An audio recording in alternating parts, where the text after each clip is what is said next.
When I heard the Reavers, I said, my God, this guy must be 80 years old. I really thought, Really? I thought maybe here's some guy who's 80 years old who maybe wrote his greatest scores of his life. And I wanted to find out who this guy was, and I met this young man named John Williams. I was amazed. John Williams did not start as a classical composer. He started as a jazz pianist. John Williams played piano on West Side Story. And he played piano on The Apartment. Born and bred in the Fox system. Him and Jerry Goldsmith, that's where they learned. Nobody knew that the whole field would change.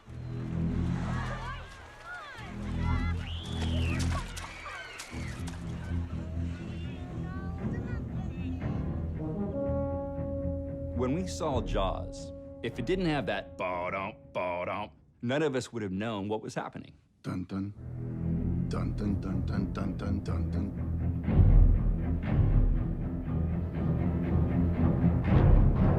It was pretty brilliant.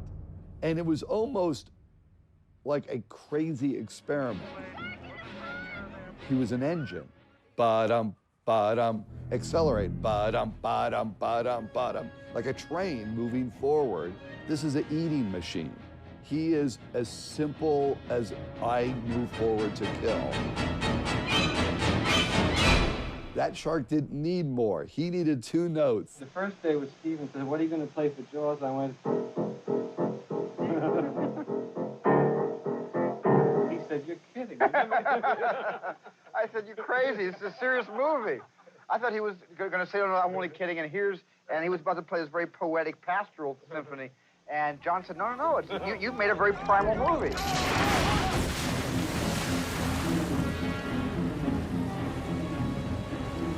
Part of the genius of John Williams is how he spots music and how he places music in a movie.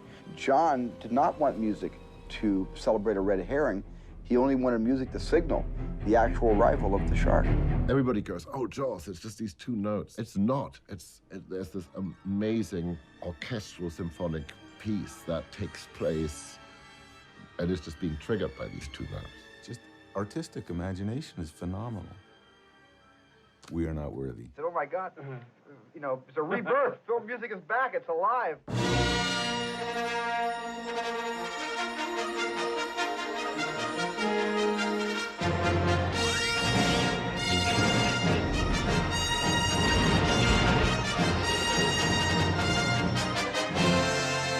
Star Wars made such an incredible splash when it came out.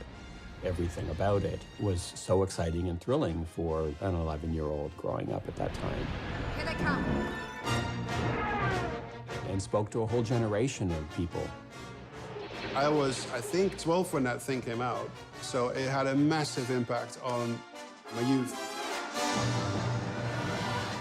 We had the theme for Star Wars like locked in our head as a kid. As soon as we walked out of that theater,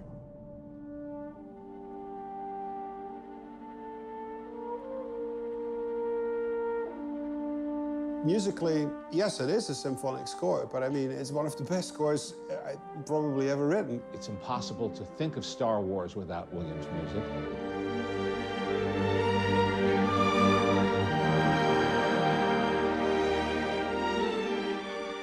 The score he did helped the audience rediscover the classical orchestral film score.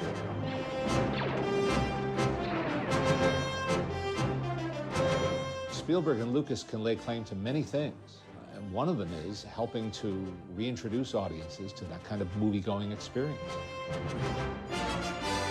Star Wars turned the shit upside down. It was John Williams that made me, first of all, realize that film music can be of a quality and distinction that is as great as any of the classical composers I grew up with. There's the traditional idea of good and bad and how they were exemplified in music. I like to always go to Star Wars because, you know, there's those beautiful themes, John's main theme, and then there is the love theme.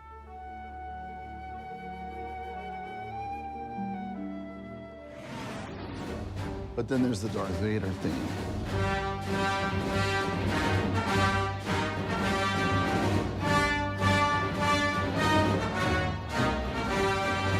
Dun, dun, it's so martial and so broad that you go, oh boy, there's something not good here.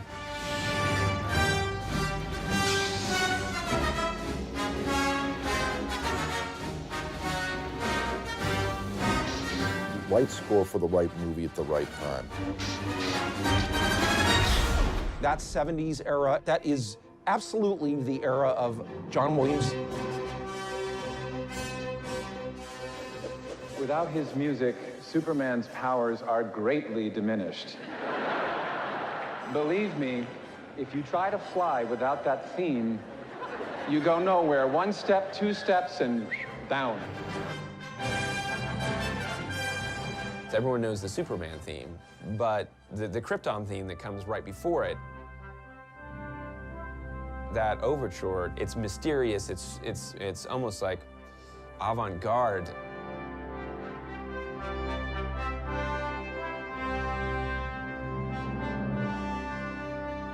That sets up this really tuneful double chorus melody, almost makes it, to me, 10 times more the piece.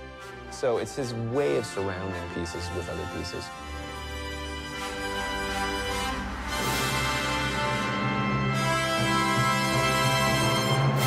Most of the world, if you were to play the music from Jaws or Star Wars or Raiders of the Lost Ark, most folks would know exactly what that was. Raiders of the Lost Ark. If you hear the melody without the rhythm, you can recognize it. Ba da da da da da da. But if you just do the rhythm ta ta ta ta ta ta ta with no melody, you recognize it either way.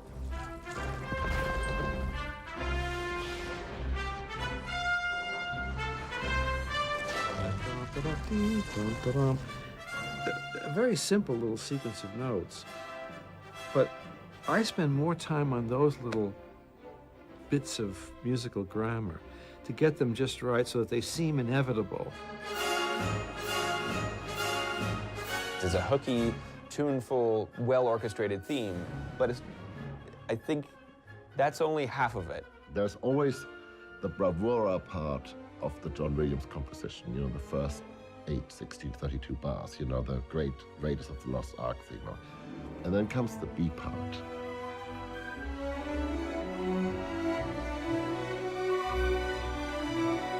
It's less well known, but it's so beautifully crafted. And I always think that's the part he writes for himself. I think he's as brilliant as people feel he is, and as popular as his music is, he's even better than that.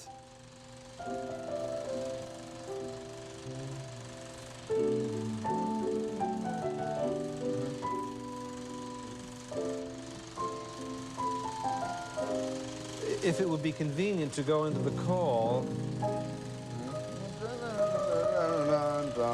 Yeah. I like that. Matter of fact, it seems like a very natural transition. Up or down? Maybe once down. We could go down once and then go up. What a score needs to do has changed because of how filmmaking has changed. Let's take John Williams. Let's take the end of E.T.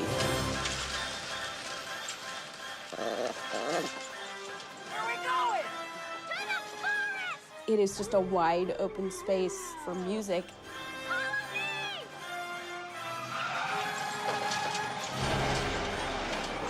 When was the last time that somebody left a space that open and said, I want this to be a music moment where you just bring that tune home?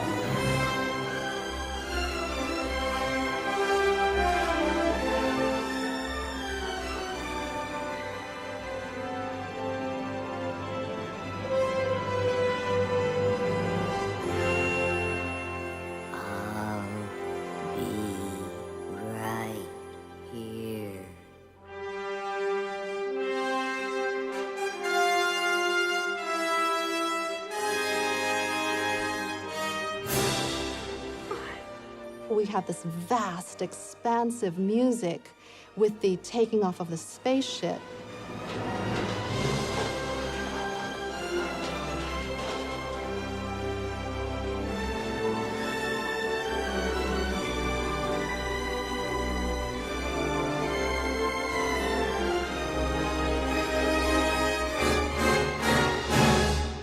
John Williams, Steven Spielberg decide that we're going to go from big music to reminding us who's going into that spaceship. We could look at what is happening in the story as being very sad. These are farewells.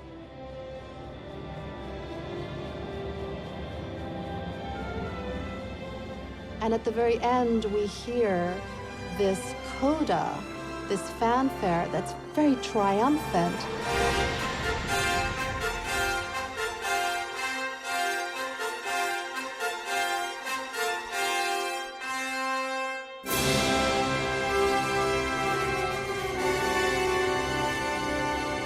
That is saying that we're looking at this from Elliot's viewpoint, that it's not a loss, but it's almost like saying, mission accomplished.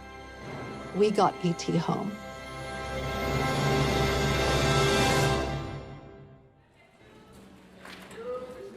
In the orchestra, one of the things we love is the 10-minute break. But on 10s, when you have been inspired by the music, there's an electricity.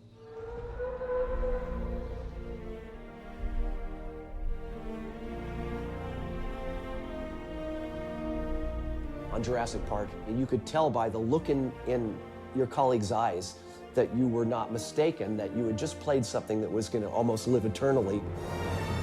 Almost anything we do with John Williams is we know it's going to be unbelievable. We always leave the sessions like feeling, why can't all the sessions be like this?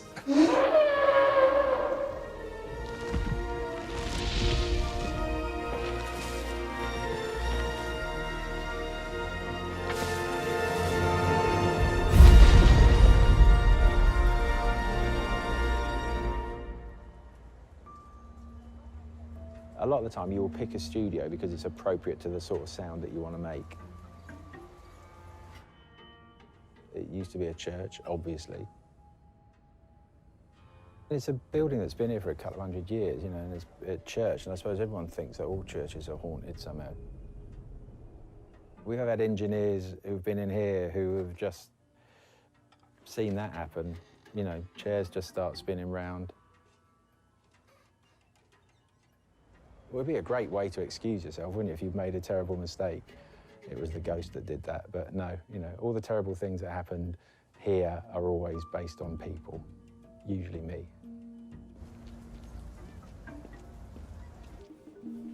I've sort of lived in this building since about 1994. Morning.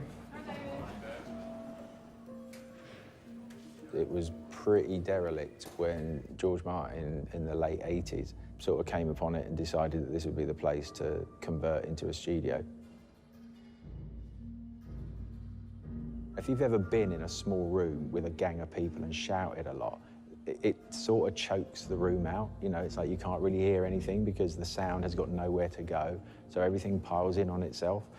That's the same in an acoustic space. If we have 110 people in a room, we've got this movable roof panel. You lift the roof up and it gives you an extra 1.5 seconds of reverb, and so, you know, the sound can sort of swim around this gorgeous space with all this amazing reflective surfaces.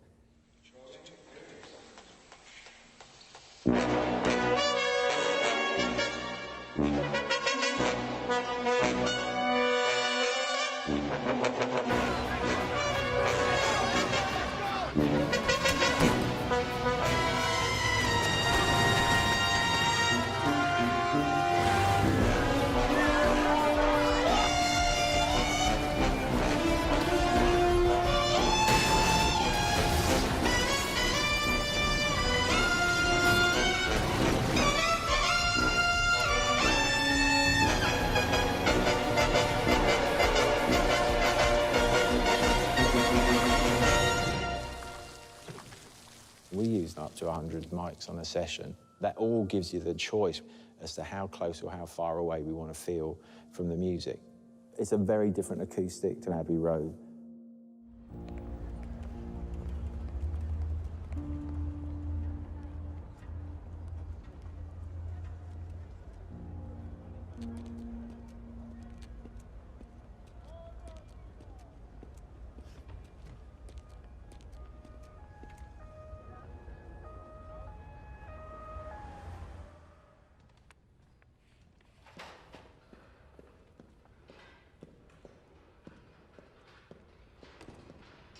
86 players total today, so it's a good-sized orchestra. We're here in Abbey Road Studio number 1, which is the big orchestral room at Abbey Road. Check, 1, 2, 3, test, check, 1, 2, 3. There doesn't appear to be a great deal of sort of absorbent material on the walls, so it still has a bit of a live sound to it. When the orchestra cuts off, you get a really great bit of reverb.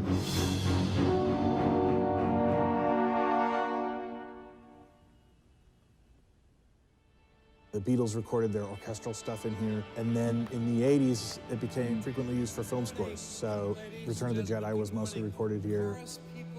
Thank you for coming. Welcome to this process of making Star Wars. The Star Wars prequels were recorded here. Just wins, please, 33. 1, 2, 3.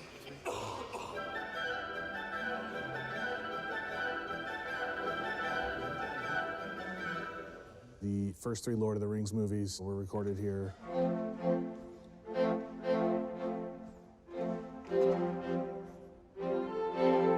I know when Williams did like his films here, he tended to set up over here and throw this way, the long way, so that the choir for like Duel of the Fates was up against that wall.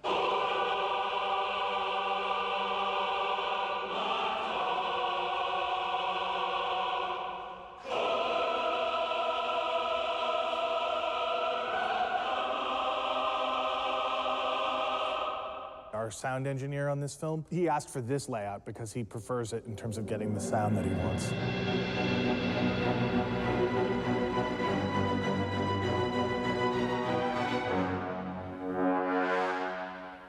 When you're a film composer, part of the gig is you're giving the director and the producers the music they want.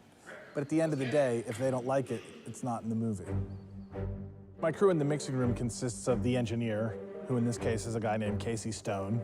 He's sitting behind the board, and he's operating all the faders. He's the one who set up all the microphones in here, laid out the plan for how we were going to record everything. Next to him is a gentleman named Lewis, and Lewis is operating the Pro Tools. So he's controlling the clicks that I hear in my headphones and that all the musicians hear in their headphones.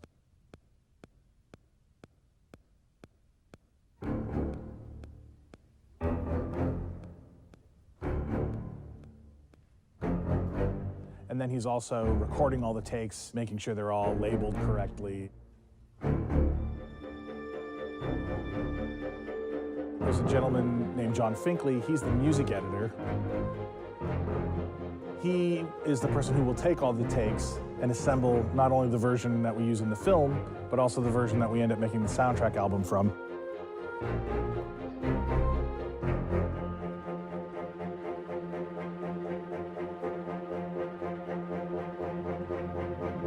Next to him is the orchestrator, who in this film is Matt Dunkley. I do all my writing in a computer.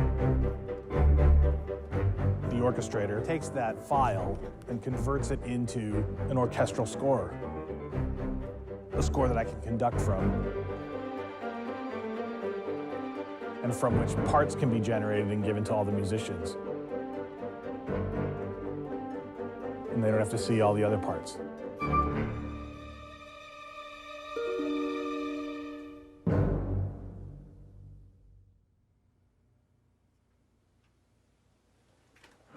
Ready. Moving on? Yeah, right. Different cities, different influences, different rooms. In London, usually they play with a gentle sound.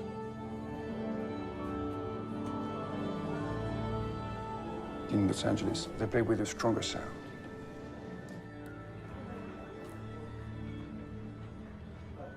I do work very hard, you know, and I have a team that also works hard with me. It takes a lot to get to this point.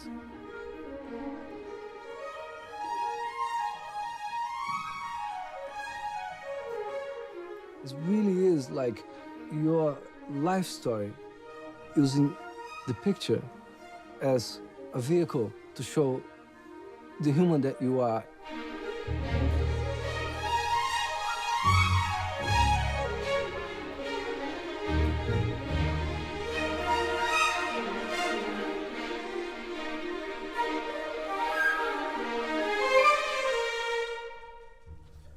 amazing.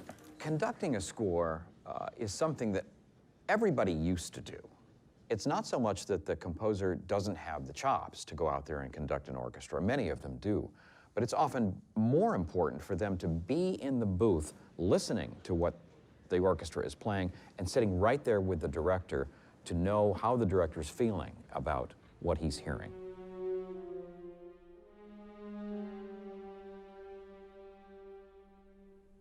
Let it play.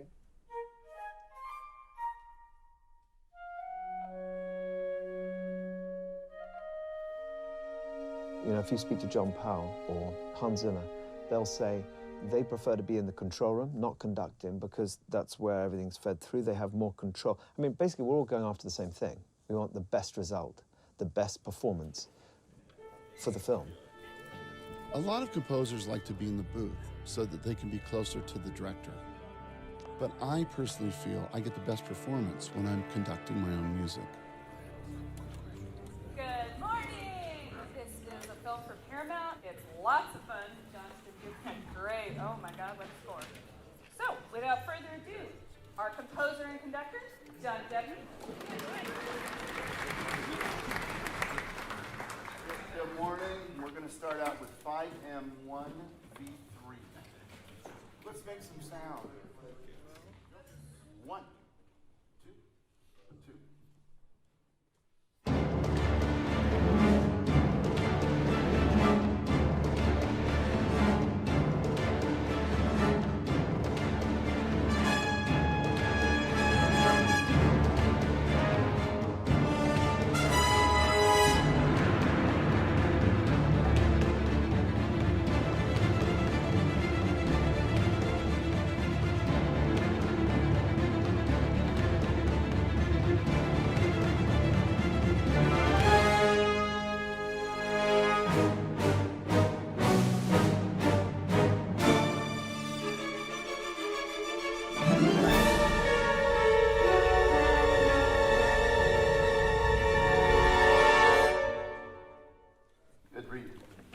Sight reading musicians, the studio musicians, really are an incredible breed. Producers or filmmakers, they say, well, how many days did they have to rehearse this? And I say, none, that was it. They never saw it before. And they go, what? What? There's a technique to being able to sight read, to being able to congeal as a section, as a studio sight reading orchestra. 24, we are faster right away. When you're writing music, you're writing a letter to the performer. You're getting them a set of instructions on what they're supposed to do. And if you do it right, it should be a love letter. And you should show again, I know your instrument. I know who you are. You have many, many players trying to play the same note, but no one can. Everyone is off by microns of a percentage, which gives it that chorusing effect. If everything was consonant and perfect, music would be terrible. I mean, it would be like putting auto-tune on Etta James. You know, it just would take all the soul out of it. And honestly, that's why why orchestras sound beautiful. If there's ever a time where I'm not able to get on a scoring stage and work with 90 musicians, I'll probably do something else. Working with the live musicians, that's what I live for.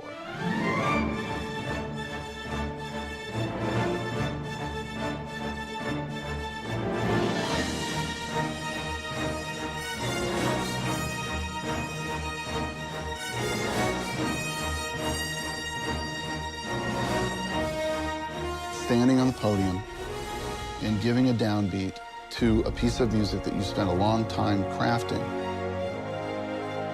and hearing it for the first time, I guess it's like seeing your child for the first time being born.